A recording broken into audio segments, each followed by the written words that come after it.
of Assistant Professor in the Electronics and Communication Engineering discipline at IIIT Naya Raipur since 2019. Prior to this, he was tenured for 1 year as an academician cum professor in Jabalpur Engineering College from 2018 to 19.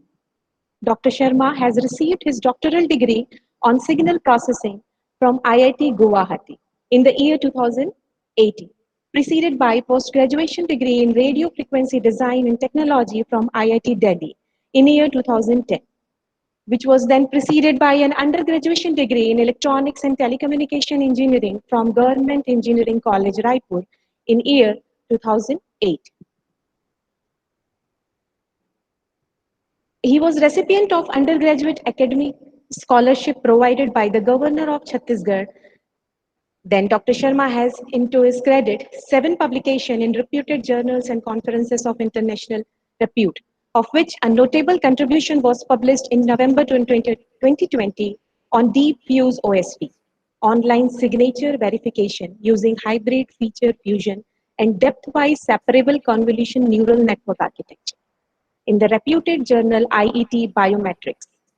Dr. Sharma's research areas of interest are in biometrics, online signature verification, right identification, image processing, pattern recognition, and machine learning. Now, without any further delay, I will request Sharma sir to take over the session. Please. Okay, thank you, madam, and good afternoon to all of you for inviting me to this workshop. Okay, so that was my brief biodata that was told by Monica madam. So without any delay, let's start our presentation. And today I'm going to discuss about the classifiers. Okay, so let me share my screen. I'm sharing my screen now.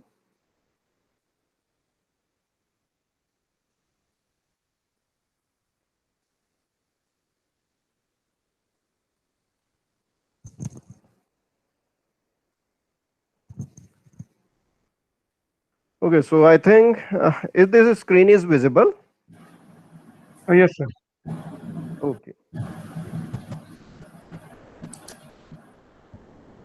Okay, so today we are going to discuss about the classifier training and testing protocol, and I hope that my colleague Dr. Vivek Tiwari sir might have already explained that what is supervised learning, unsupervised learning. Classifier comes under the supervised learning. Means we shall have some training example, and what is the actual class level that will be also given. So this is the outline of my presentation. First of all, I am going to discuss what is machine learning. Okay, then what are the data sets? How can we derive features from that? Then feature selection. Then machine learning approaches. This will be only based on classifier. How many classifiers are generally used for machine learning purpose? Then model evaluation means suppose we have different kinds of classifier. How can we find out that which classifier is better than others? So that will be your model evaluation and interpretation. Then some examples and exercise will be also after the discussion on each classifier. Okay, so this is the general block diagram of any machine learning algorithm. Okay, and what is this machine learning? This is a type of artificial intelligence that provides computer with the ability to learn without being explicitly programmed. So you should note this fact that learn without being explicitly programmed means the programming should be in such a way that suppose you want to classify into image, okay, whether that image is genuine image or fake image, your classifier should be able to do that. And suppose you are designing some classifier, you should be also able to classify whether news is fake news or genuine news. Means text classification should be also possible, image classification should be also possible, and different electrical signal classification. So all things should be possible. Our algorithm should be such that then that algorithm will be called machine learning algorithm. It should be a general algorithm, not some explicit algorithm. So various techniques can be used for it, and uh, we can make the prediction based on the data. So first of all, we shall have training data. Based on training data, we train the machine learning algorithm. Once this learning algorithm is trained, means whenever any new data comes, then whatever machine learning algorithm, that will be now called trained model. So we feed our data to trained model, then prediction will happen. Prediction, this is a general term. Okay, for supervised learning, it will be class level. For unsupervised learning, it will be your cluster number or cluster, you can say. Okay, so prediction means it is applicable to regression also. It is applicable to classification also. Okay, in regression algorithm, it will be some value. Okay, some kind of continuous value. In classification case, it will be a discrete value. Discrete value means class level, which class our data belongs. So these are the applications of machine learning algorithm. For picture classification, are there human faces? Yes, we can find out using this. You might have noticed this thing, photo tagging. Okay, you might have noticed in the Facebook that whenever you upload any pictures, human face is identified and a rectangular box is uh, enclosed. The face is enclosed in the rectangular box. So how Facebook find out where is the human face? Okay, so Facebook finds out using the machine learning algorithm. This is some kind of clustering algorithm. Okay, so clustering algorithm is used for identifying this kind of clusters. Means a basic rough idea I can give you that. Suppose there is some human, some person's image is there. Okay, then we can expect that Facebook can easily find out that from where image has been uploaded by your IP address. Okay, then what Facebook does, it finds out that what should be the skin tone of that person for a particular region. Okay, so that will be some initial information which Facebook can find out by your IP address. So once we can find out a skin tone or some kind of thing, then we try to find out where is the clustering of that kind of pixel values. Then we can find out where is the human face. Okay, and you can also think of that the color of your shirt might be different from your face. Okay, so in most of the cases, so this is the way, by using the clustering approach, we can find out where the human face is. Okay, and the result will be in 0 or 1, whether human face is present or not present. This is used for photo tagging. This is the application. Loan application, whether the person will be able to repay the loan or not able to repay the loan. Okay, so this is 0-1 classification. Okay, able to play or not able to repay. For loan approval, machine learning is used. Aid plus user information, which user click on the aid. So which this we can cluster. Suppose some there is by IP address, machine learning algorithm can find out the geographical region, and this can be used. Suppose there is some area where, means you can say some particular means commodity is consumed in bulk, so that area can be tagged for targeted online aids. It can be used.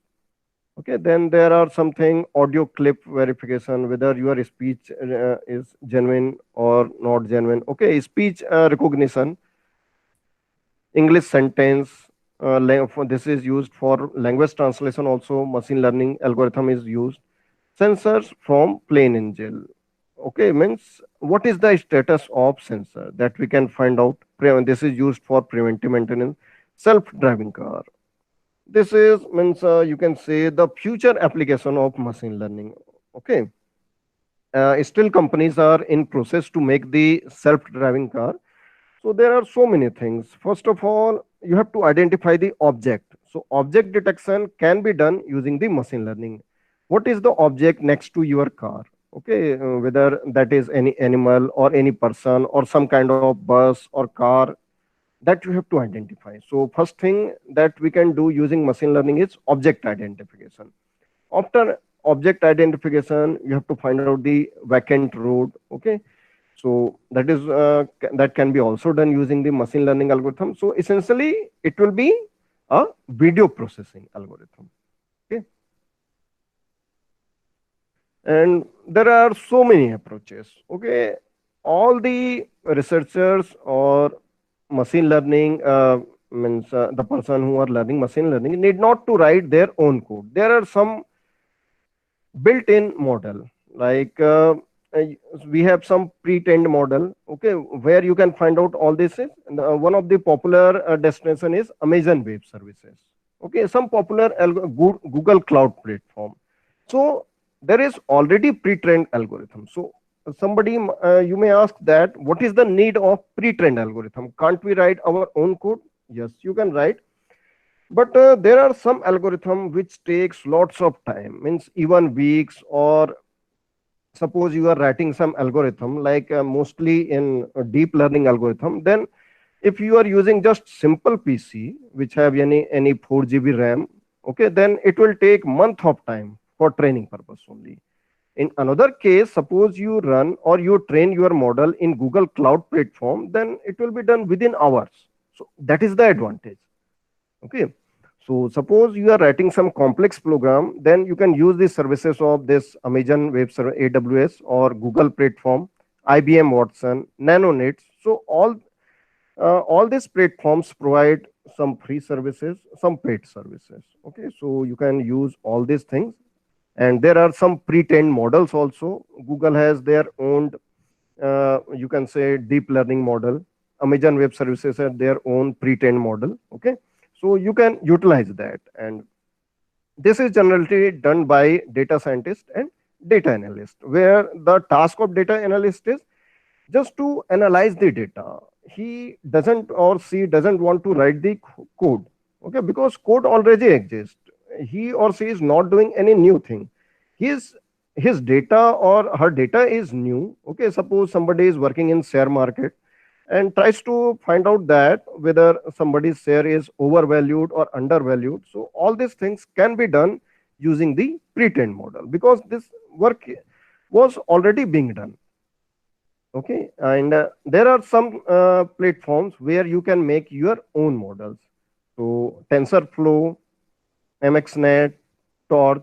So all these are the platforms. This is generally used by a machine learning researcher. And AI service that you can use using this, okay, Recast.ai, Predict.io. So these platforms are used by the software developers. So depending upon your need, you can find out all these things. Okay. Now next, let's start what machine learning. This is the one of the definition of machine learning. Machine learning is about predicting the future based on the past. This is the simplest definition. You have some past records. Based on past records, you have to predict the future value. So what is past here? Training data. You have to write some kind of algorithm which will learn some kind of pattern which is available in this training data. And once you create this model or predictor, then in future some test data will come which you are going to feed in model or predictor. Then it will give you prediction. Prediction may be some kind of continuous value, means some regression algorithm, means what will be the stock value after 10 days or 1 week. This you can find out using the regression algorithm. Or for classification purpose, means let's say that for fingerprint matching, whether fingerprint is matching or not matching. So yes and no, means discrete values also you can find out using the machine learning algorithm. And there are so many names given to the machine learning algorithm. Machine learning is also known as data mining. Okay, machine learning applied to databases, then it is called the data mining. So this is also called inference or estimation in the field of statistics, pattern recognition in the engineering. So all these things are part of machine learning. Okay, pattern recognition, inference estimation. So these are the names given to machine learning in different fields. In electrical engineering, we also call it signal processing. So there are some difference. Okay, means signal processing, there is some kind of explicit coding. Okay, but in machine learning, your coding should be generalized. Then this is machine learning is also called induction. Optimization is also involved in machine learning. Okay, so these are the different names. Now there are different kinds of learning. So and this might have been also covered in the previous lecture. Okay, supervised learning, where training data includes desired outputs and label. Unsupervised training data does not include desired outputs or label. Semi supervised means training data includes a few desired outputs or label. Then reinforcement learning, rewards from the sequence of action. Okay, this reinforcement learning is used in playing chess. Okay, suppose there is some program of playing chess in your computer system, then that there is some program running behind that is based on the reinforcement learning. Suppose you are moving means any rook or your queen by some position, then what will be your reward? Okay, where you are going to achieve something or not going to achieve, whether it is profitable, not profitable. So based on this your actions, when you learn something, then that is called the reinforcement learning. Okay, so now we are going to explain here the classifiers. So classifiers, suppose there are four kinds of fruits or three kinds of fruit. Okay, four types of fruit, you want to classify this. What is the name, what is the fruit? So another thing, this way, suppose this is in case of training the machine, there will be some labels. Means you can say that this is apple. Okay, okay, this is raw apple, this is your banana, this is a raw banana. So in this way some labeling will be given. Okay, this is similar to what we teach to the children. A, B, C, D, some kinds of label will be given, some names will be given. Okay, then we make some kind of machine learning algorithm to find out. Means one of the feature of apple may be its shape. What kind of shape the fruit has? What is the color of the fruit? So these are the features. Based on these features, we can find out whether what is the object. So this is your test data. So there will be some model or predictor, and you can predict the label. So most of the time means this model and predictor for this kind of simple case for fruit classification, we use the decision tree. Decision tree I'm going to explain briefly in the upcoming slides. Okay. So decision tree or any classifier, the general name is model or predictor, and the predicted label will be its name. Okay, so I hope it is clear to all of you.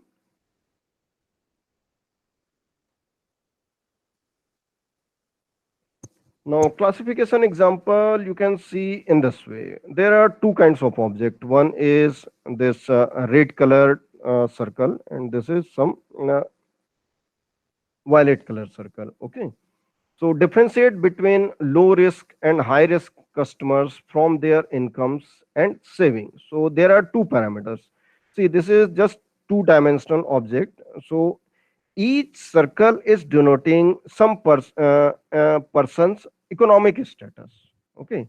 So your x-axis that is denoted by theta 1 is income. What is the income? And what is the saving level?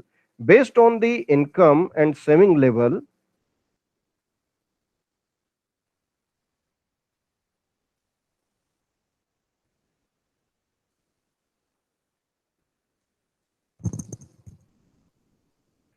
okay, what is the income and what is saving level? And suppose in this same income there is high saving level also. Okay, and there are persons with high income, and you can say moderate saving level. Okay, so this kind of thing. Now you have to classify these customers. For any banking person, he or she have to classify these customers high risk category or low risk category. So there are certain parameters that income should be, must be above, you can say 50,000 per month or 40,000 per month, and saving should be at least 10%, 20%. Like that, we can make the rule. Okay, so whatever task any person is doing, okay, his or her knowledge can be written in a in general program in the machine learning algorithm. Machine learning, we can write some kind of programs. Means earlier we have records that which customers have faulted. Okay, what are the what was the income of those customers who couldn't repay the debt. Okay, so we have some already existing data. Based on this training data, we train our model. Okay, so whenever, so what is the task of our classifier? The task of classifier is to make this kind of boundary. This blue color line, which you are looking here, which you are seeing here on my slide, is the task of our classifier. The task of classifier is to find out this boundary when any customer will be called high risk customer or low risk customer. Okay, and how can any algorithm find out this boundary? Using the machine learning algorithms. Using the, you have to train the your object or your algorithm using the past data. We already have some kind of experience, and based on experience we draw this boundary.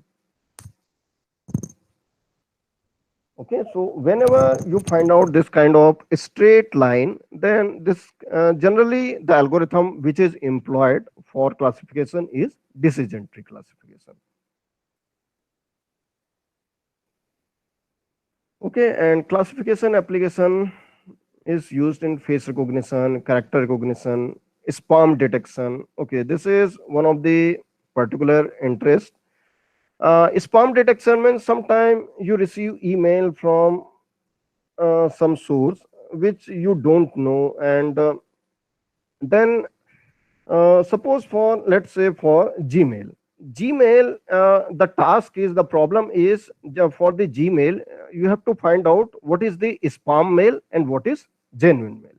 So one of the characteristic of spam mail is that it means you can say that more than 10,000 or 20,000 emails will be generated by a single IP address. There will be some automated computer program which will generate the email and send to many users.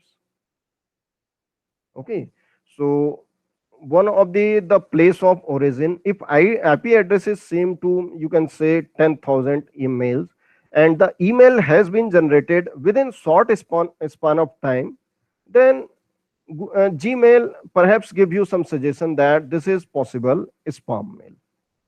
Okay, so this is one of the characterization. So there are some algorithms. So what the algorithm find out? Algorithm finds out the features. Algorithm stacks the feature. Suppose some email has been generated. What is the IP address of sender and what is the IP address of receiver? So first will be your IP address and timing of the email generation. Based on these two features, we can classify whether mail is spam mail or some other genuine mail. Okay, so this is just an idea.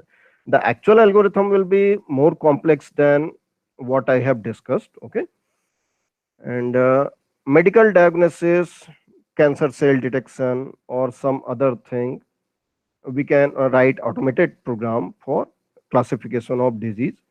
Then biometrics. This is nowadays used for persons or authentication. Okay, recognition or authentication using physical or behavioral characteristic.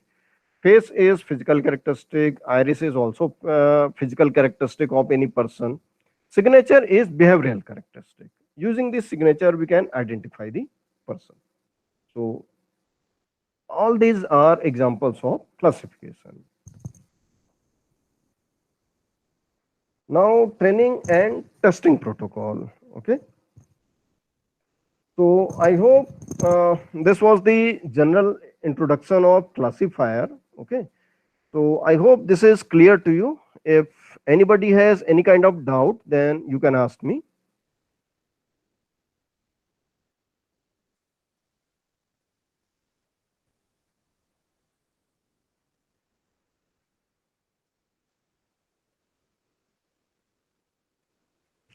Okay, now training and testing protocol. Yes, there should be some kind of training and testing protocol for designing the good classifier.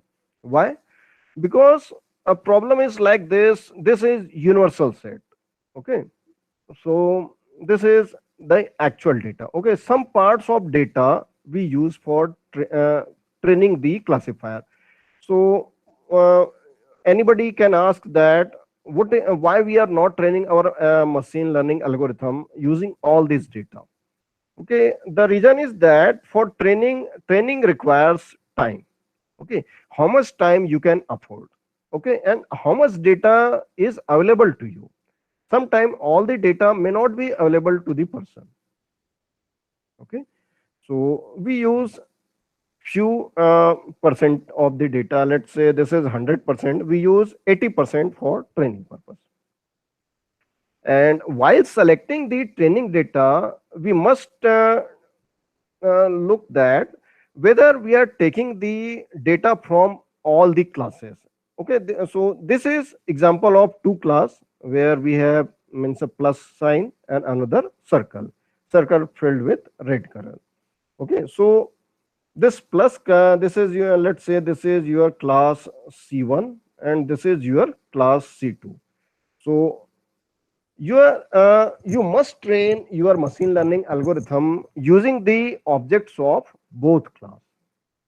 Okay, and the means numbers of both class should be almost same. Suppose let's say that here we are using 3 6 7 objects, 7 objects of class 1, then class 2 objects must be 7 or 8, like in this way. You should never train your machine learning algorithm by taking, let's say, only 10 data of class 1 and 100 data of class 2. This is not the correct procedure. Okay, why? Because if you are training in this way, then most of the objects belongs to class 2. So machine learning algorithm will learn more about the class 2. There will be means very less learning about the class 1. That's why. Okay, so in practice what we do, we try to balance the objects between different classes. This is for two class. The objects of class 1 should be 50% of the training data and class 2 should have 50% of the training data. Okay, and three class you can say divide them equally.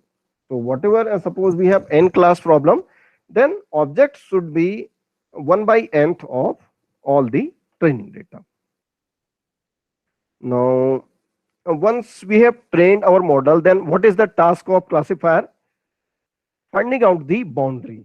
Okay, then there is one thing.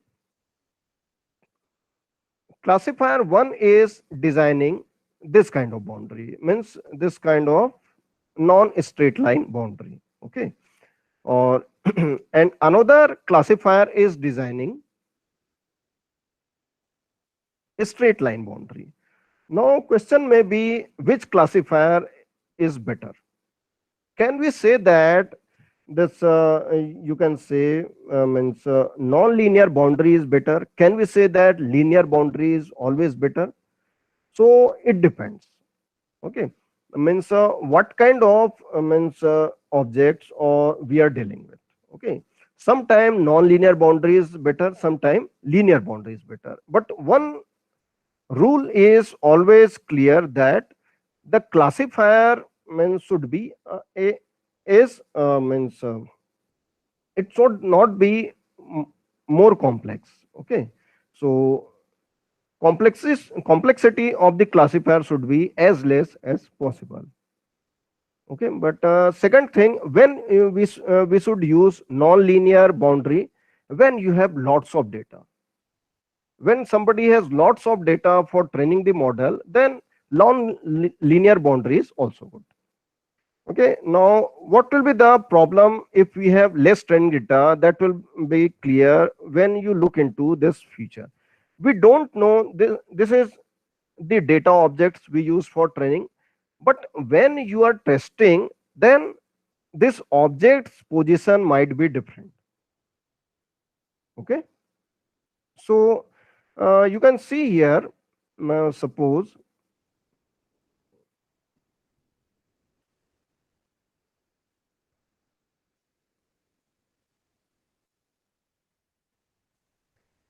this is our testing data. So in testing set, earlier there was perfect classification. Your training accuracy is 100%, but testing accuracy will not be 100%.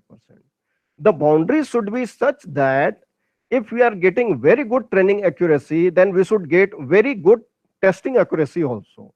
The boundary should incorporate some kind of future predictions also. Means future prediction means there should be some gap between your class 1 and class 2, so that if position of class 1 and class 2 object is shifting, then it should not result in misclassification. Okay, suppose we are taking a straight line boundary. So how many misclassifications are happening here?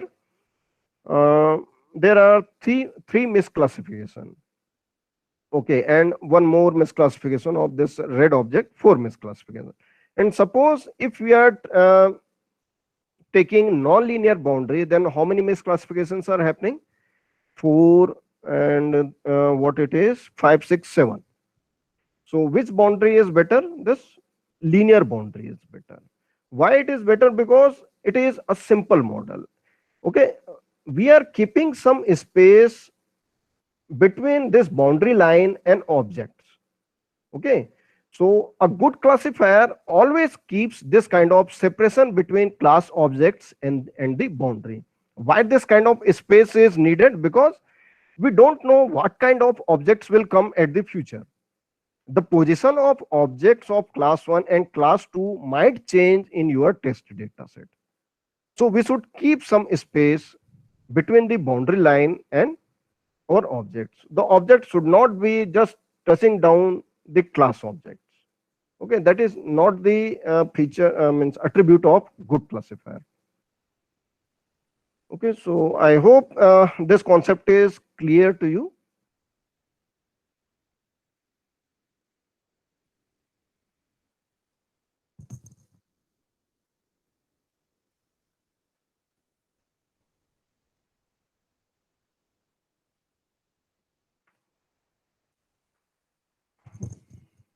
Okay, so the ultimate task of any classifier is to find out this boundary line, and boundary line should be such that we have to keep some margin.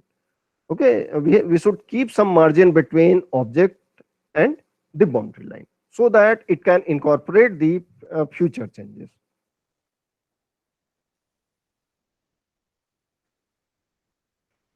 Okay, so these are the classifiers which I am going to discuss in this decision tree induction, instance-based learning. This is also called the lazy learners. Why it is called lazy learners, I will discuss in the upcoming slides. The examples of instance-based learning is K nearest neighbor. KNN stands for K nearest neighbor. Then Bayesian learning, this is probabilistic classifier.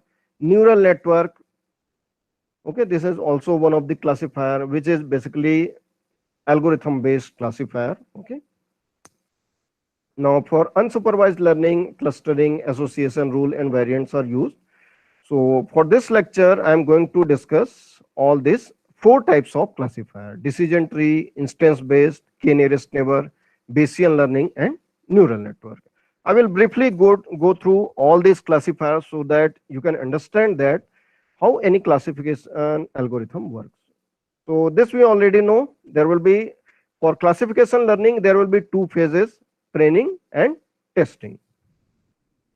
Learning the classifier from the available data, this I have already explained. Testing means testing how well the classifier performs on the testing data set.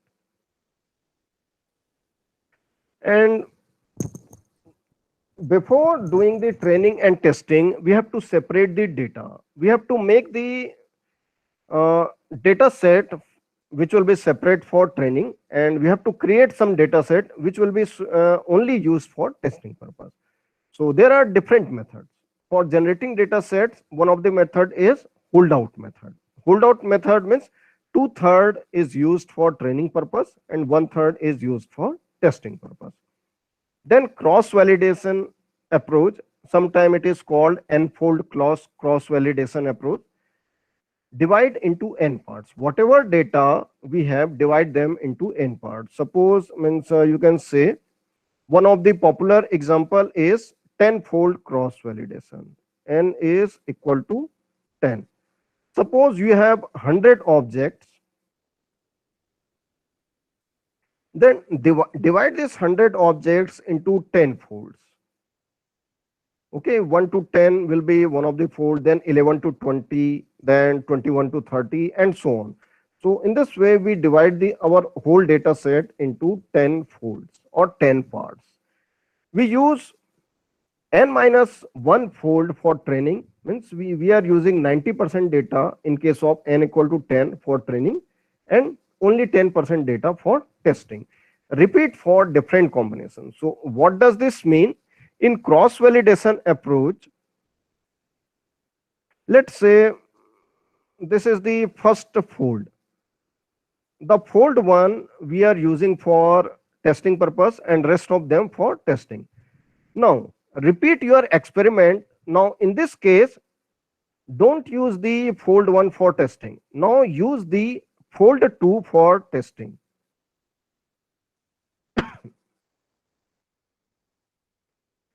Okay, so in this way you have to test all the data objects.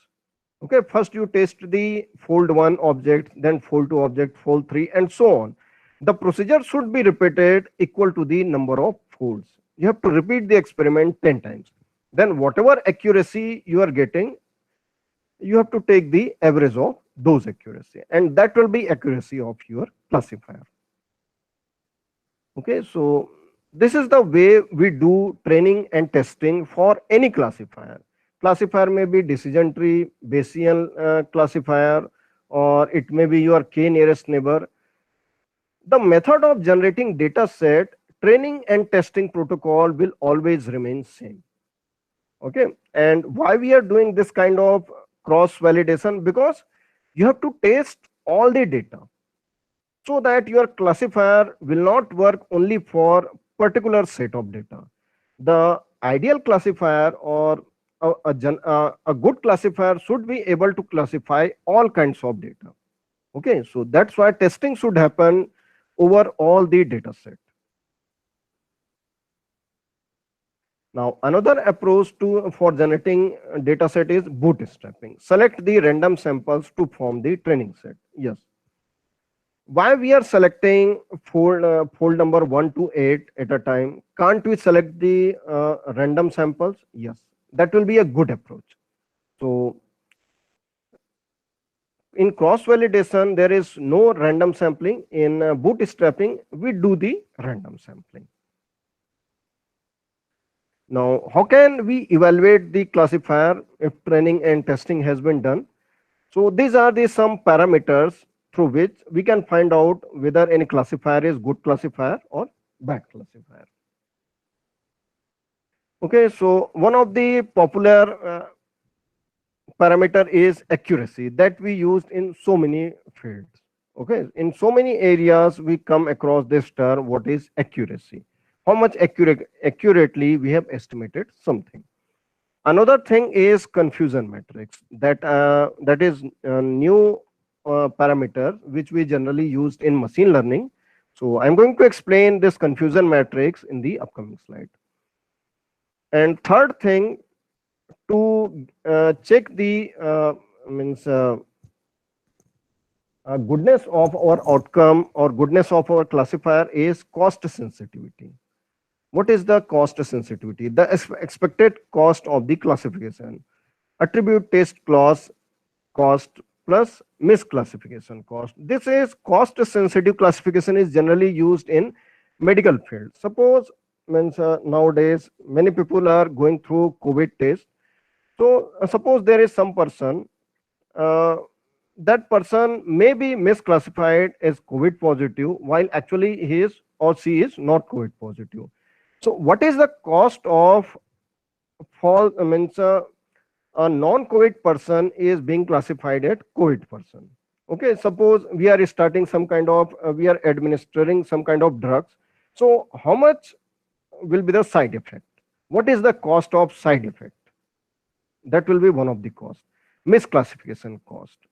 Okay, so false positive cost and another is false negative. Suppose somebody is COVID positive and that is being classified as a negative, COVID negative. Then what will be the cost? This time, this false negative cost may be much more than false positive cost.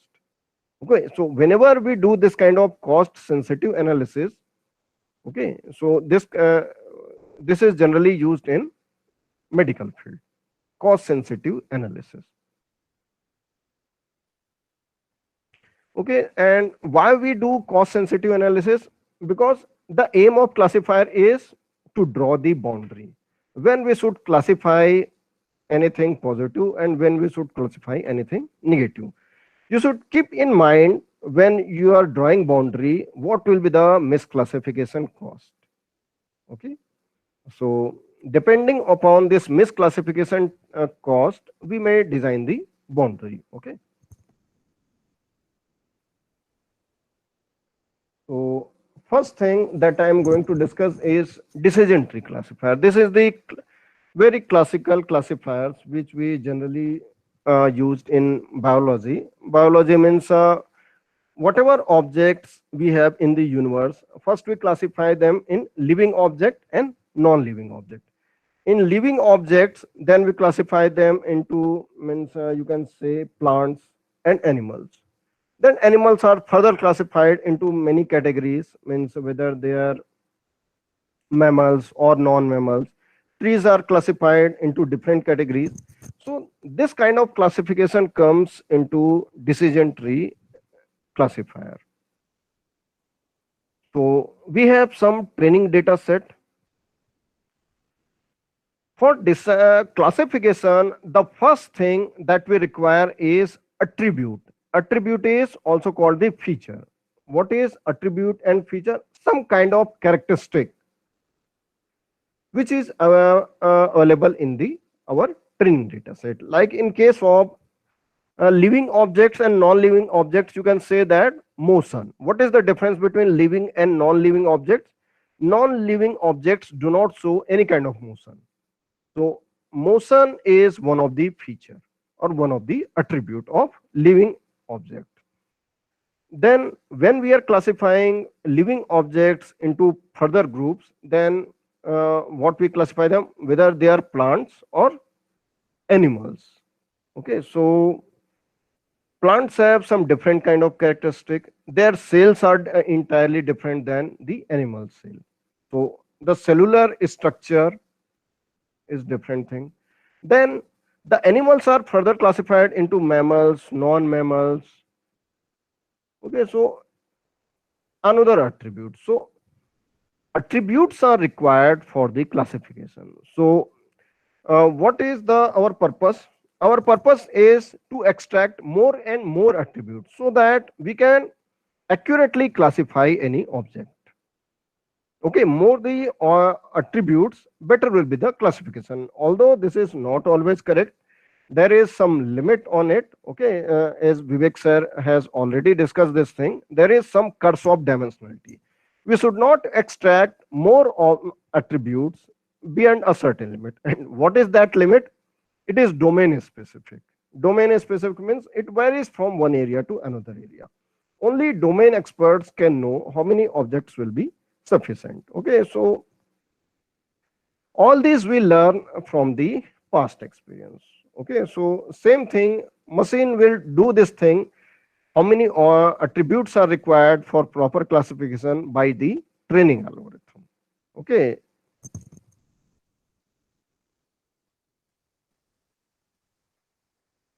So this is one of the example based on attribute 4. We divide them into three categories of X, Y, and Z.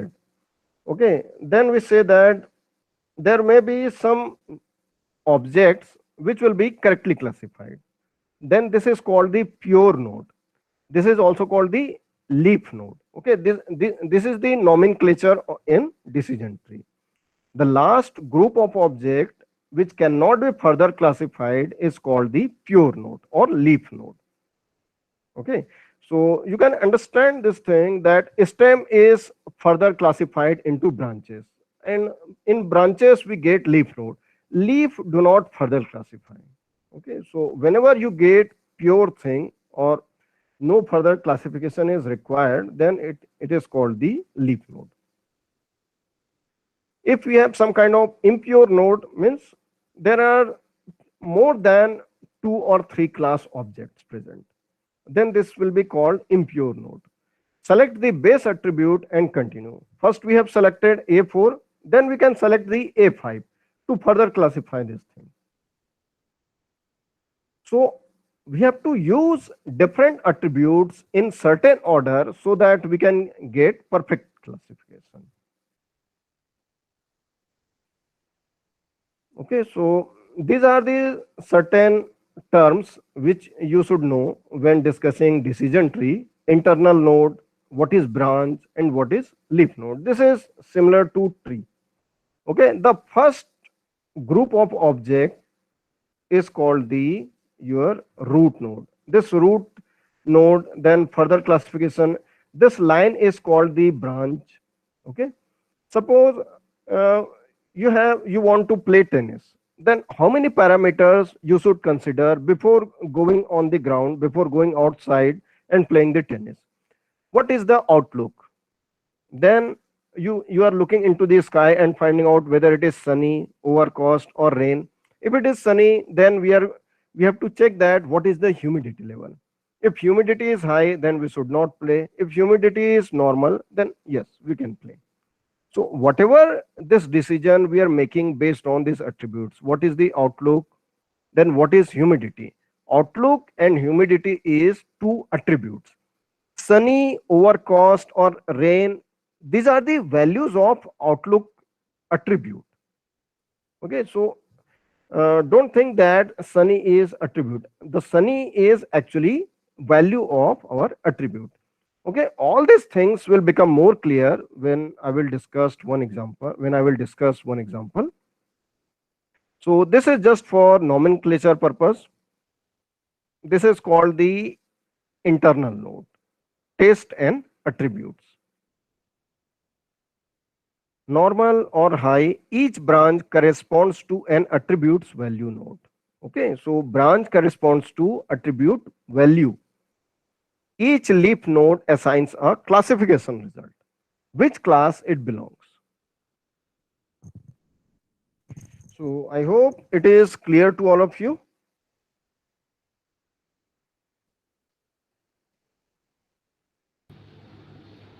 Yes, sir. Okay. Okay, so now the question that you might think of is, how can we decide the order of attributes? Which attribute should be looked at first for classification purpose? So there are some algorithms.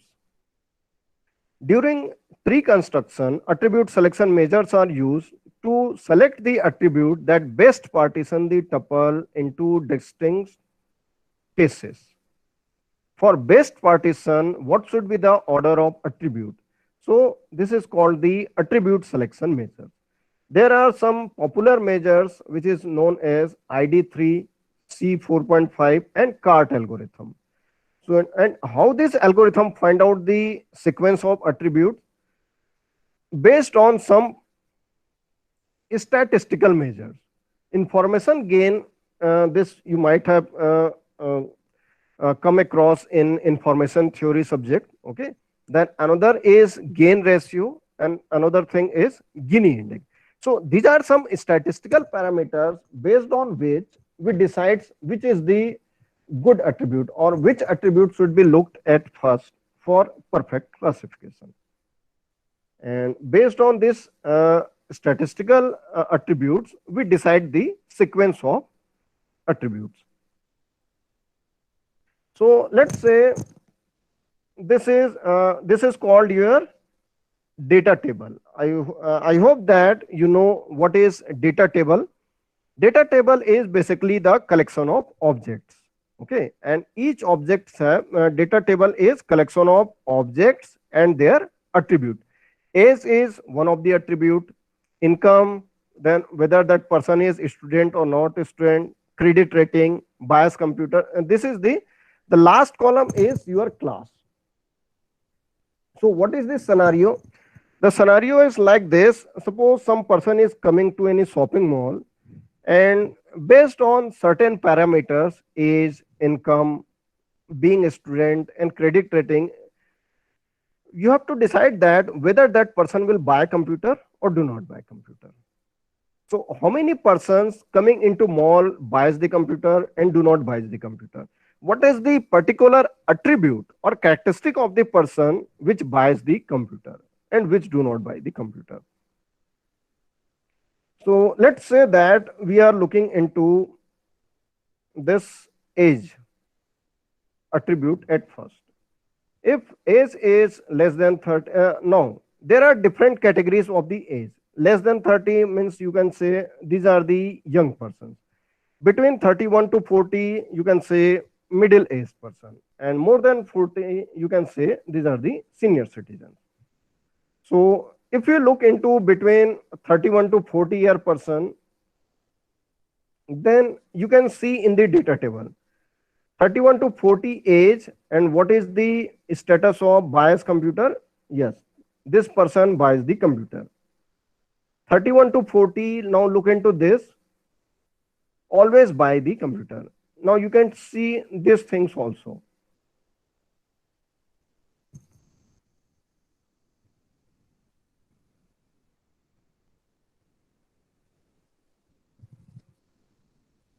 Now, this is the case 31 to 40, we are getting pure node.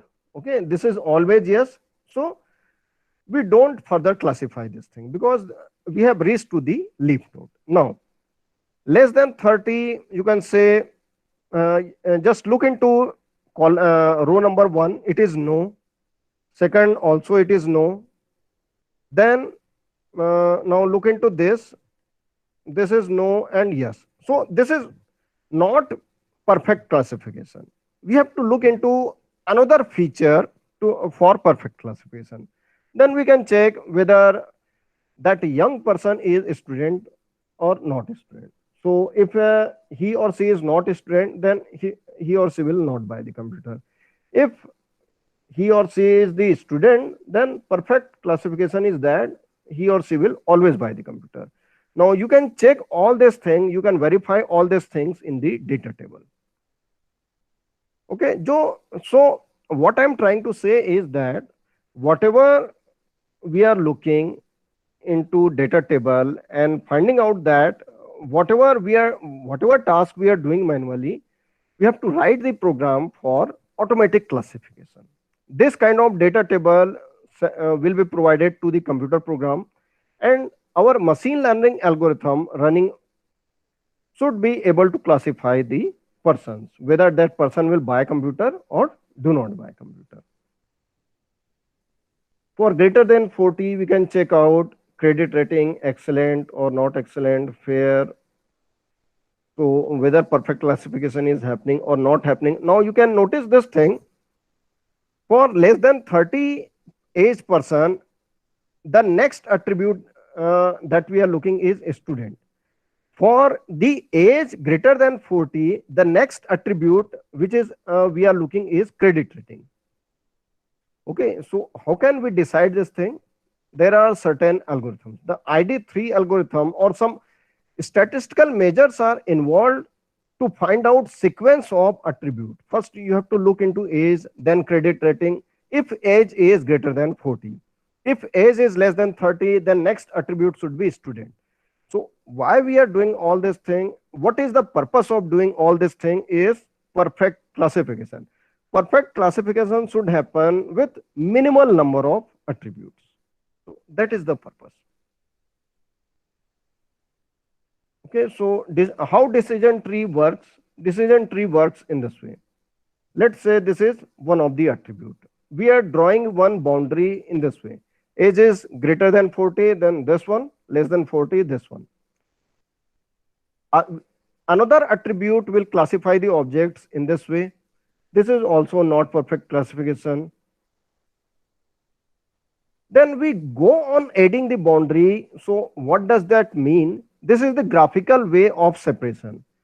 In actual machine learning algorithm, it will be adding more and more attributes for perfect classification.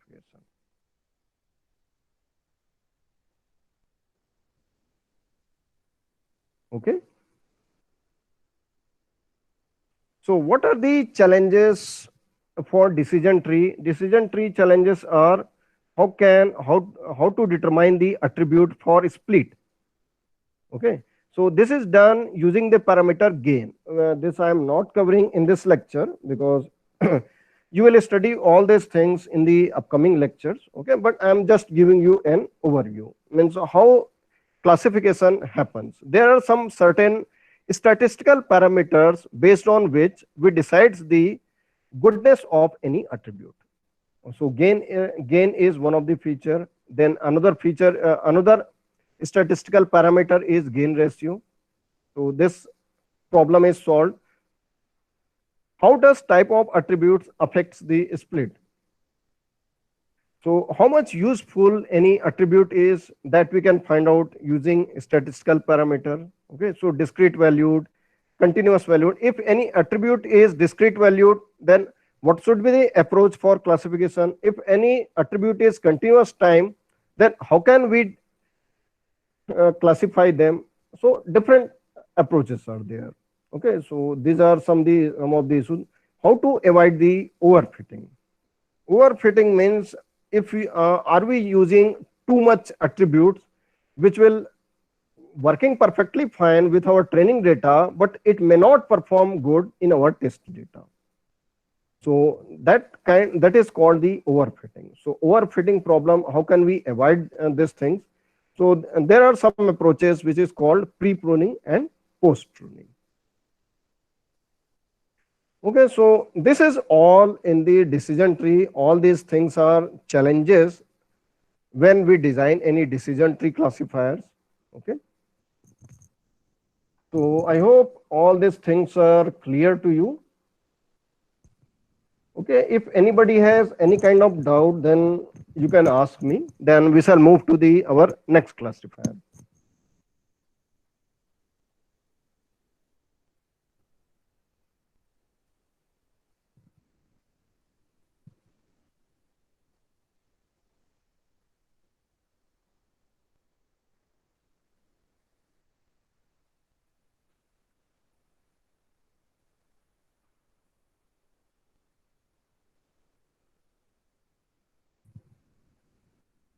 Okay, so just remember this thing. What is the task of classifier? The classifier task is to find out the boundaries. Okay, just 1 minute.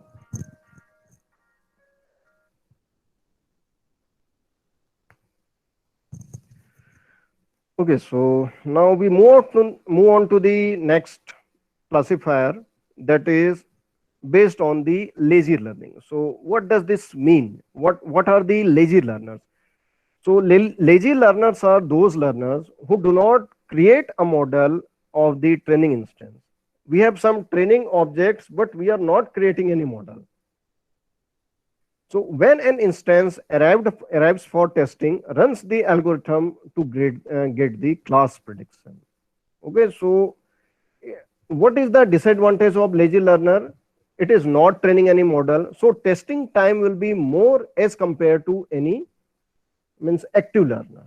The testing time for lazy learner will be more than the active learner. Like decision tree. Decision tree is a active learner. Why? Because decision tree already decides the sequence of attribute. Which attribute should be looked at first for classification? Which attribute should be, if not perfect classification, which attribute should be looked at second place, which attribute should be looked at the third place. This kind of sequence is already decided in training procedure. In case of testing, only we look into the categorization, whether it is falling in one category or another category. Okay. Decision boundary is not generated in testing phase. Decision boundary is generated in training phase for active learner. For lazy learners, decision boundary is decided in testing phase. So obviously, it will take more time.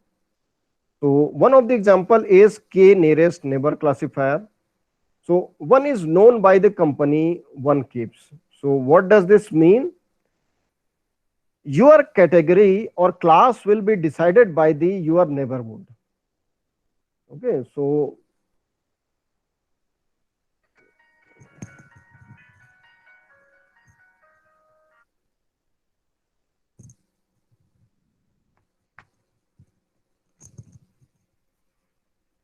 okay, means you can say that suppose you are living in some kind of posh area. Okay, then just by looking into the area or just by knowing the name of the area, somebody can estimate your economic status. So same thing is done by the lazy learners. So one is known by the company, one keeps. Means your neighborhood decides the your class level. So this is your data table. Different attributes are there, and correct class value we know whether it belongs to class A, class B, or class C. So this is the data table, and another testing objects will come in this data table, and we have to classify this thing. Okay, so these are the objects 1, object 2, object 3, and attribute 1, attribute 2. All these are attributes of any object. These objects are also called the instances. These attributes are also called the features. So examples of instance based classifier or lazy classifiers are, these are the root learners. Memorize the entire training data and perform classification only if attribute or record match one of the training examples exactly. That is the problematic thing. If there is exact matching, only then classification will happen. Otherwise, it will not happen. Another example of instance-based classifier is nearest neighbor classifier. It uses k closest points for performing the classification.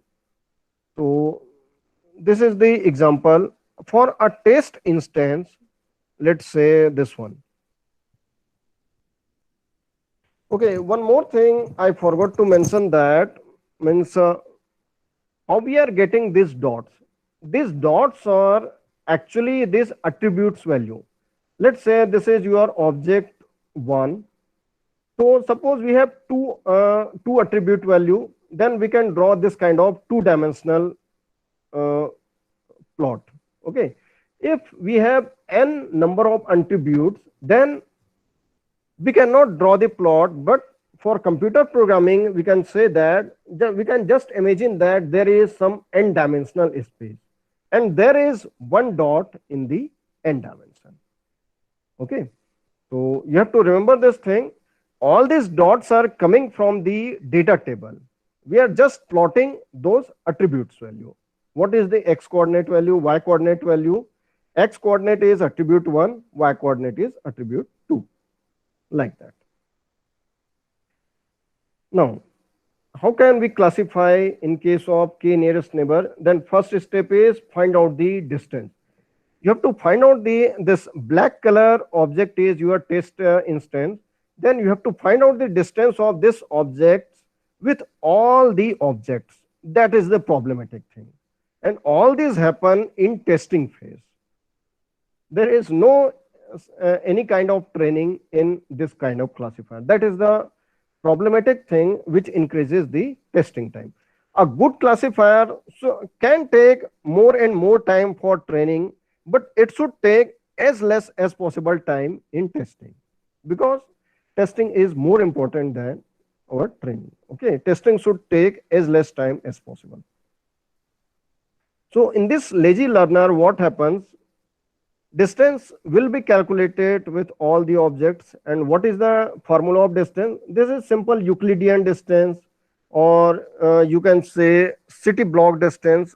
There are so many distance parameters. Okay. And this is the formula of distance calculation: square root of sum of x1i, x2i. Okay. x1 is object 1, x2 is object 2.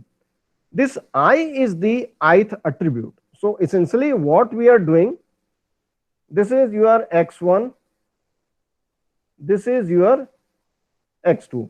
Find the difference between these two column value, find the difference between these two, take the square and add them.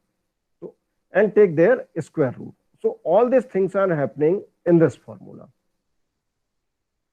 Okay, so I hope it is clear to you. And one more thing that we have to do before this distance calculation is normalization of the values. This is the formula of mean max normalization. So why normalization is important, that you can think of in this way.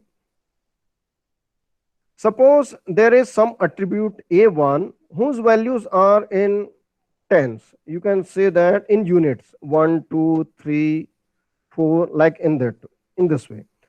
There is another attribute whose values are in thousands, 1000, 2000.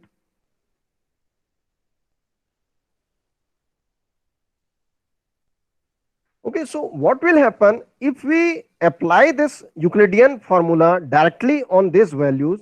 Then A2 attribute will always dominate, because the value of A2 attribute is very large. While in case of classification, each and every attribute is equally important. So how can we make attribute 1 as important as attribute 2?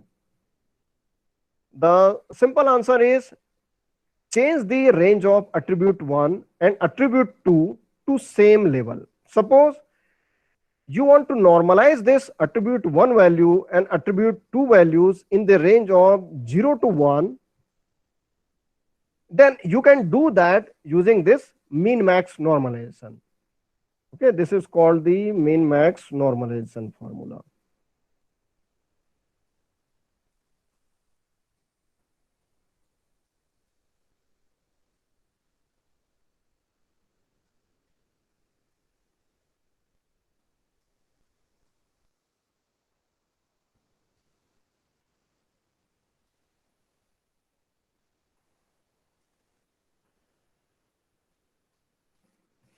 Okay, so how can we do this thing? V, what is this V? V is nothing but attribute value, minimum value of attribute A. So minimum value you can find out in this column. What is the minimum value?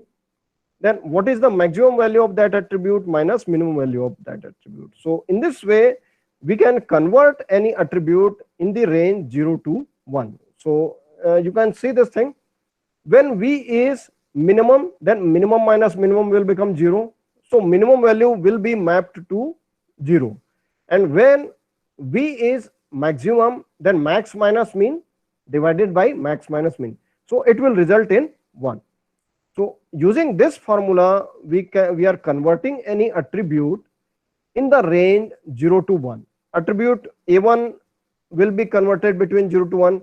A2 will be also converted between 0 to 1. Okay, so in this way, we are giving equal importance to all the attributes by using this normalization. Okay, so in this way, we are ensuring that one attribute do not dominate the others. And what should be how many neighborhood we should check to find out the actual class of the data? So here we are taking k equal to 3, but the actual thing is that the value of k should be odd number value. We can take 5, 7, 11, 13. We should never take any even value. Why? Because there will be case of tie-up. Suppose We are taking k equal to 4. Two neighbors are saying that it belongs to us, means two neighbors are saying class 1 and two neighbors are saying class 2. Then we cannot decide which class it should belong. Suppose now it is 5, so in that case, two another neighbors will be 3. So by going into majority voting, we can say that the test objects belongs to class 2 because there are more neighbors of class 2 around this objects than the class 1. Okay, so you can see in this example, there are two red circles and only one green circle. So this black circle will belong to red circle, red circle class. Okay, so in this way we decides the class level of the data objects. So assign class labels based on the majority. So a simple illustration will be like this: positive class, negative class, and this is the query. So there are 3 votes from negative class, so this query will belongs to negative class. So what are the issues in this classifier? How to determine the distance between value of categorical attribute? There may be some words. So how can we find out the distance between words? So alternative is Boolean distance. And in that case, we do not use Euclidean. How to make a real valued prediction? So average the value returned by k nearest neighbors. Okay, we do the experiment for 3 nearest neighbor, 5 nearest neighbor, 7 nearest neighbor, then take the average. How to determine the value of k? This we have to determine experimentally. Okay, we have to do experiment again and again, and whichever k gives you minimum error, that we use for classification. Any other modification to improve the accuracy of this classifier? Yes, we can weighted attribute. We can use the weighted attribute to decide the final label.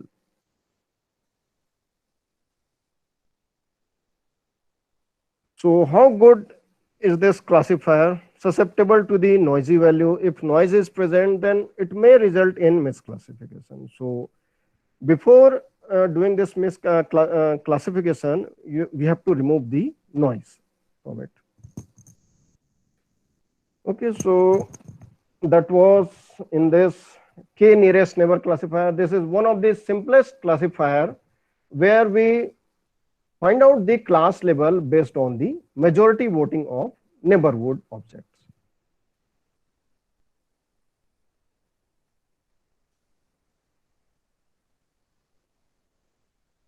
Okay, now next classifier is our probabilistic classifier. Means based on the probability value, we find out what is the class level. So this is based on the Bayes theorem, which you might have come across in probability and random process subject. Okay, so this is the, means you can say conditional probability. What is C? C is the class. What is D? D is the attribute of data. Okay, so P, Cj, comma D. Remember this thing. This small p is denoting. This is not probability value. This is PDF value. Okay. For simplicity, we always assume that this PDF is Gaussian PDF, and D is the attribute value. Okay, so you might know there are multi-dimensional Gaussian PDF also. So we use multi-dimensional Gaussian for calculating this probability value. We choose the class Cj such that this conditional probability is maximized. So whichever class is, the simple rule is that whichever class gives you highest conditional probability, the test data will belong to that class. Okay, this is also called the naive Bayes classifier because Here we are making one assumption that attributes are conditionally independent of each other. This theorem is applicable only when the attributes are independent of each other. If attributes are dependent, then we cannot use this thing. So where it is used in text classification. Okay, and how we find out this probability value? Just by counting process. Okay, so let's I'm giving you some example. Let's say that what is this one? Probability of AI given class Cj. So suppose we have some data table, this kind of data table.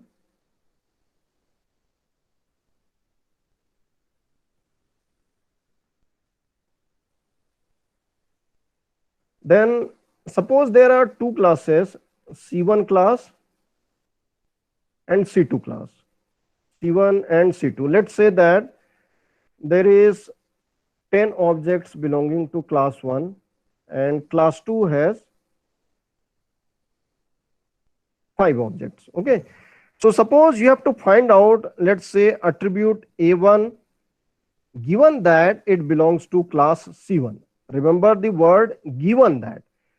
So whenever you come across this kind of term, then what will be your first thing to determine this PDF value or probability value? Separate the rows of class 1. You have to create another table where the last class label will be only C1. Just separate those things. C1, only C1. Now find out how many objects values are A1. So let's say we have separated 10, and out of this 10 rows, 2 of them has value A1. So what is this probability value? The probability value will be 2 divided by 10. Okay, this probability estimation is very simple. In case of discrete object, if you have data table with discrete value, then just by counting how many rows of C1 has, and out of those C1 rows, how many of rows has value A1. So in this way, you can determine this probability value. Probability of Cj, how can you find out? How many rows belongs to class 1? So probability of C1 will be, there are 10 rows out of 15. So probability of C1 will be 10 divided by 15. Probability of C2 you can similarly calculate. It will be 5 divided by 15. So this is just counting of how many rows or how many objects belong to class 1 and class 2. Okay, and probability of D, this you can calculate using the Bayes theorem, or this is not that much useful, so you can avoid this thing, its calculation. Only this conditional probability and this one will decide. Okay, because what we are maximizing this Cj. So Cj and this Cj, these two terms are relevant. Okay.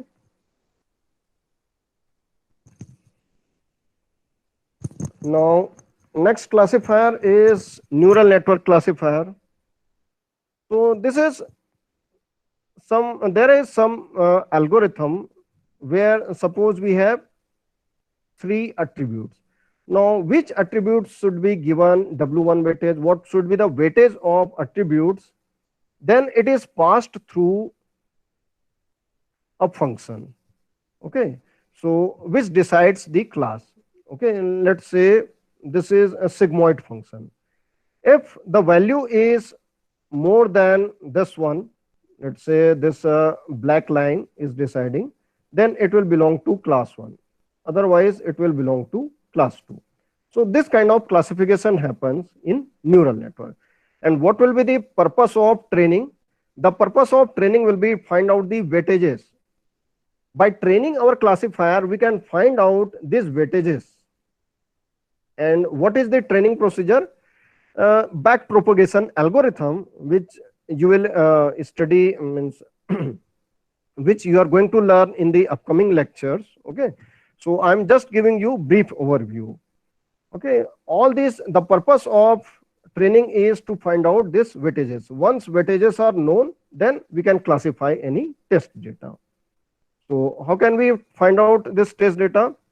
We find out this summation value of wi, xi, we sum them up, then we apply sigma function. This sigmoid function maps them in this way: 1 divided by 1 plus e to the power minus y. What is this y? This one. This one. This is y. So based on this product of sum, we decides the class, whether it belongs to class 1 or class 2. We do this thing in multiple layers. Okay, then it becomes neural network. This is a simple neuron. Simple neuron also does classification, and the combination of neuron also does the classification. So this combination of neuron is called the neural network. Okay, and these neurons are called the nodes. Okay, this the input the first layer is called the input node, the last layer is called output node, and this intermediate one is called the hidden nodes.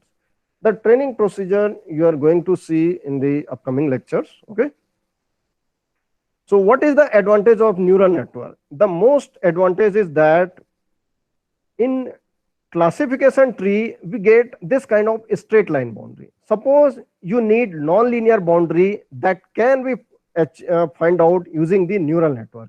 Neural network can give you non-linear boundary. It can give you linear boundary also, non-linear boundary also. That is the advantage of neural network. Okay, in another way, in poorly speaking or roughly speaking, we can say that neural network is better than decision tree classifier in some cases. Not always, but in some cases, neural network is better than decision tree classifier. Okay, so all these things are given briefly here, and you should know that this neural network, artificial neural networks, was first invented by this Pitts, McCulloch and Pitts in 1943.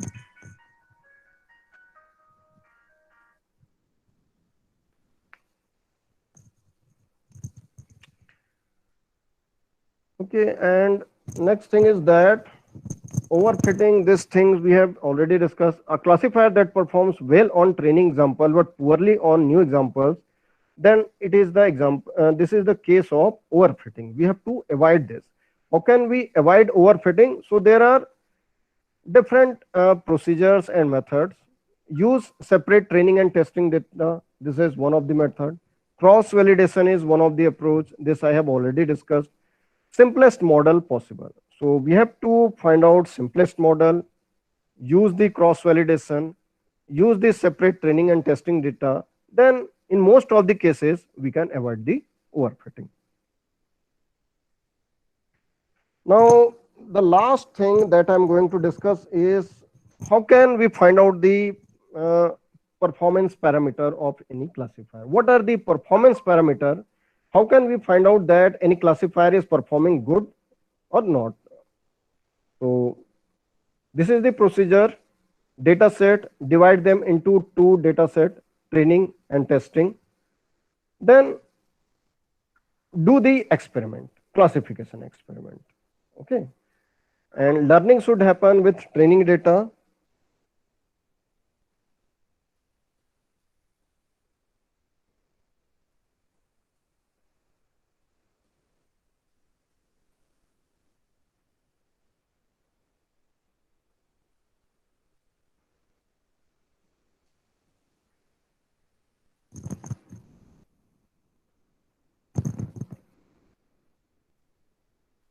Okay, and this is called the confusion matrix. Okay, so as the name suggests, there will be some confusion. And when confusion will happen? When there is not perfect classification. Okay, we are training our machine or our machine learning algorithm. So we already have one data set where we know what is the actual class value. So actual class is positive, and it has been predicted as positive. then it will be case of true, and then it is called true positive. Okay, true positive is the number of objects which is actually positive and classified as the positive. Okay, let's say we have 100 objects. Out of this 100 objects, you can say that means you have 50 actual positive and 50 actual negative. Now this actual positive cases may not be always predicted positive. Some of them might be predicted negative also. So let's say we have total 50 objects here and 50 objects here. Out of this 50, 40 is predicted as positive. If a positive class object is predicted as positive, then it is true positive. If positive class object is predicted as negative, then it is called false negative.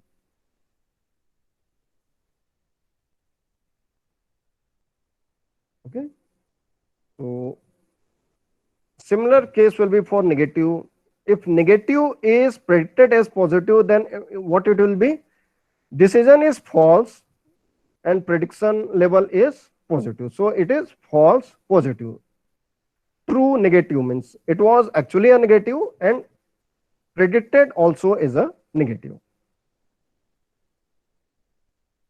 Sorry, this may be, let's say that.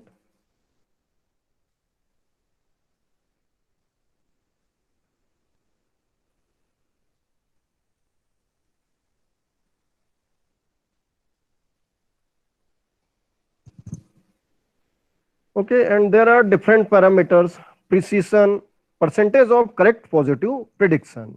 How many positive predictions we have made, and out of those, how many are true? So true positive divided by true positive plus false positive. This is one of the evaluation parameters. And it should be high or low. It should be as high as possible. Okay. Recall and sensitivity. This is percentage of positively labeled instance also predicted as positively. Okay, means this is total number of positive objects, and out of total number of positive, how many has been correctly classified. So correct positive classification is called sensitivity. Specificity, true negative divided by true negative plus false positive. So this is total number of negative objects. This was total number of positive objects. So how accurately we are classifying negative class? So that will be specificity. Accuracy, true positive plus true negative divided by all these four things. True positive, true negative, false positive plus false negative. Correlation coefficient we can calculate in this way. If correlation coefficient is 0, means no relation between two parameters. If there is 1, means no false positive or false negative. If it is negative, only false positive and false negative is happening.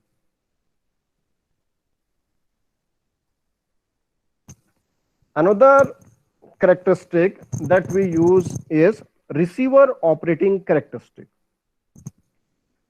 So actually what happens, how we draw this receiver operating characteristic is in this way.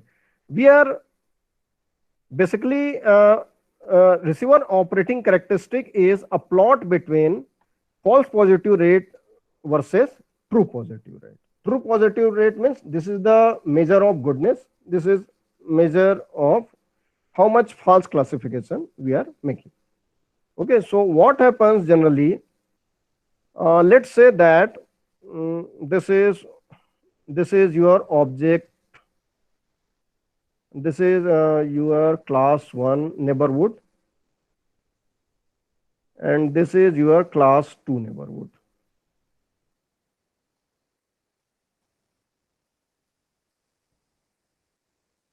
Okay, and suppose we are keeping decision boundary closer to this class 2. Okay, then what will happen? If there is little bit misplacement of class 2 here, then it will be assumed as class 1. So what we do, how we plot this receiver operating characteristic by changing the threshold. And what is the threshold? Threshold is this decision boundary. By changing this decision boundary value, we find out how many what is the false positive rate and what is the true positive rate. Its formula will be given to you here. Okay, for how many this uh, true positive rate and false positive rate. So I think this is this sensitivity is your true positive rate, specificity is the your false positive rate. Okay, so we plot this two. Okay, false positive. Okay, this is the formula for true positive rate is sensitivity. False positive rate is 1 minus specificity. Okay, so for different threshold value, we calculate all these parameters. By changing the threshold means we are changing the decision boundary. By changing this decision boundary, we are making classification level different. So what is the true positive rate and false positive rate? So we can decide that.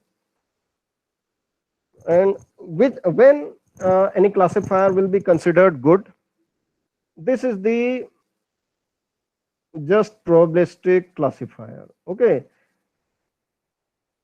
50% times it makes the correct classification and 50% times it makes the wrong classification. This diagonal line is the basis of finding out merit in any classifier. If any classifier is performing lower than this line, then that is very bad classifier.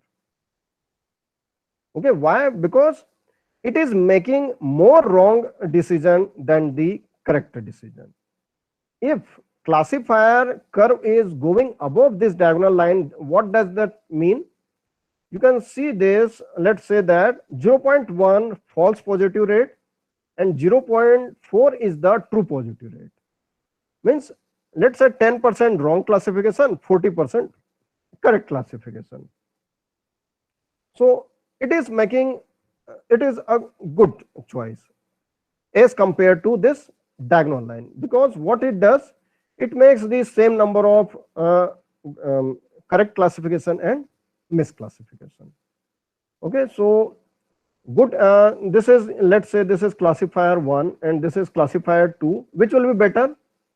This will be better, because for 0.1 misclassification, it is making 0.8 correct classification. So obviously this is better. Okay, and ideally what should happen? We should not make any misclassification. The boundaries should, the ideal curve should be like this. No misclassification, only correct classification for whatever will be the threshold value.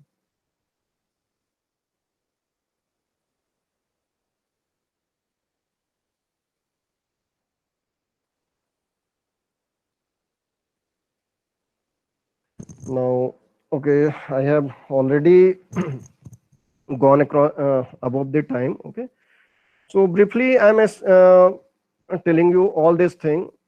Suppose your classifier is not performing good, you are not getting desired result, then there is another approach, combining the classifier. If you want to improve the accuracy, then one of the approach is combining 2-3 classifiers.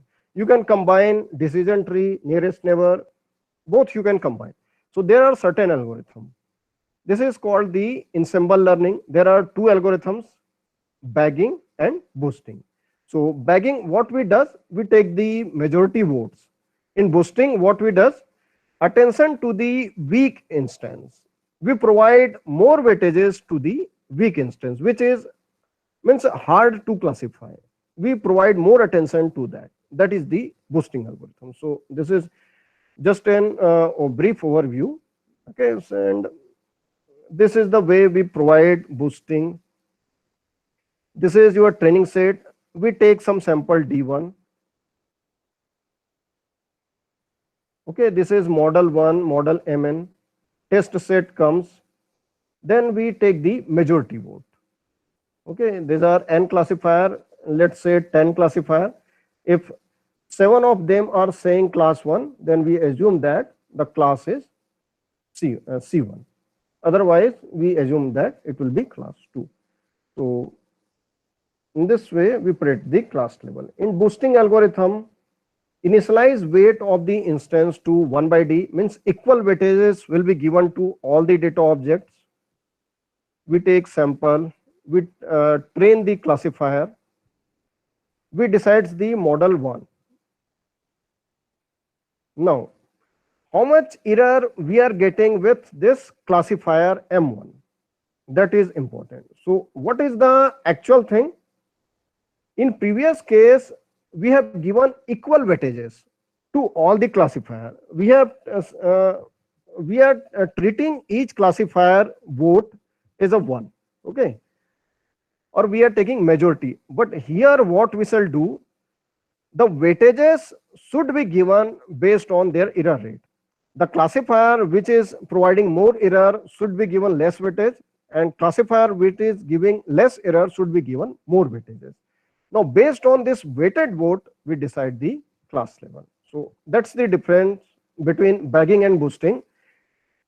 We take the majority voting, but in first case we do just voting. In second case we do weighted voting. Okay, so that's all in my classification lecture. So if you have any kind of doubt or any query, then you can ask me. So can the classifier will be different in bagging, that multiple classifier we are taking?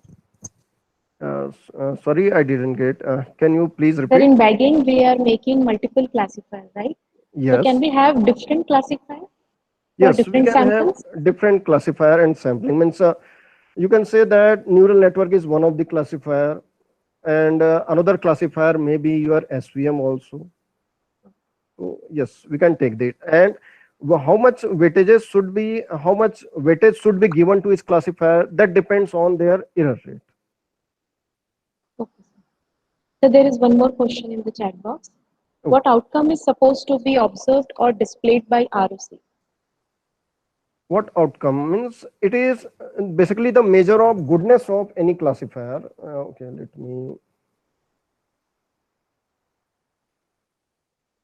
Outcome is that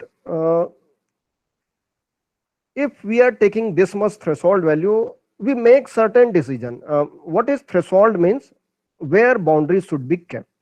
Okay, so there will be classification may not be always perfect. Classification is, in most of the cases, it is never perfect. Then what is the trade-off? The trade-off is like that the actual perfect classification should be as large as possible. For 0.1 or 10% misclassification, if we are getting 80% correct classification, then that is a good classifier. Okay, so basically ROC is telling you if our false positive rate or misclassification is 0.1, how much correct classifications we are making. Okay, so it is between basically it shows the trade-off between false positive rate and true positive rate.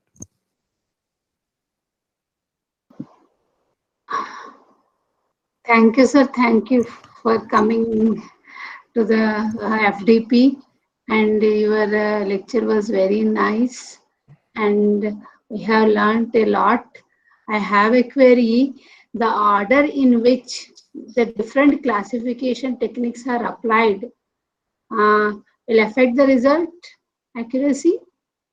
Means order in which different classifiers are applied means Means the order in which the classifiers are, if you are using multiple classifiers, the order in which the classifiers are applied will affect the accuracy. Actually, in bagging or boosting algorithm, there is no such kind of cascade effect. It is just the taking the voting kind of thing. Means suppose classifier 1 is saying that category 1, classifier 2 is saying category 2. So whatever we have seen in the nearest neighbor, okay, we take the majority vote, same kind of majority voting we take here. Cascading effect do not happen. Okay. Hello. Participate. Hello. Yes, sir. Good afternoon, sir. Good afternoon. My question is, if the case of non-linearity, the problem, we can solve the transformation functions of kernel tree in SVM. Now, why should we go with deep neural network for the solving of non-linear problems where we have already the kernel transformation function, which is in SVM provide lots of polynomial, linear, or sigmoid functions are there. If any benefit or any updated, we can go with this neural network approach for that. Yes, sir. Means actually, what happens? This neural network, SVM, all these are part of one family. Means if you want to say that SVM is also one of the neural network. Okay. So when SVM works better when you have less number of data. Okay, so Right. it depends how many training data you have. Nowadays, we have lots of data. That's why Yeah. people are moving to deep learning, because deep learning provides better verification accuracy than the SVM. Okay. Okay. Okay. Okay. Okay. Thanks. Okay, thank you, sir. Is there any other question from the participant? Thank you, sir. This is Padmavati, HOD CSE. I thank you, sir. Your session was very nice. Okay, And thank you very much, madam. thank you, sir. Thank you for the wonderful session. Okay, thank you, madam, for giving this opportunity. Okay, thank you. So thank you, Abhishek sir. Thank you all the participants for attending the session. Next session will start from 3 p.m. Now we will have lunch break. We will again meet at 3 p.m. Okay, sir. Thank you, sir. Thank you. Good day. Thank you.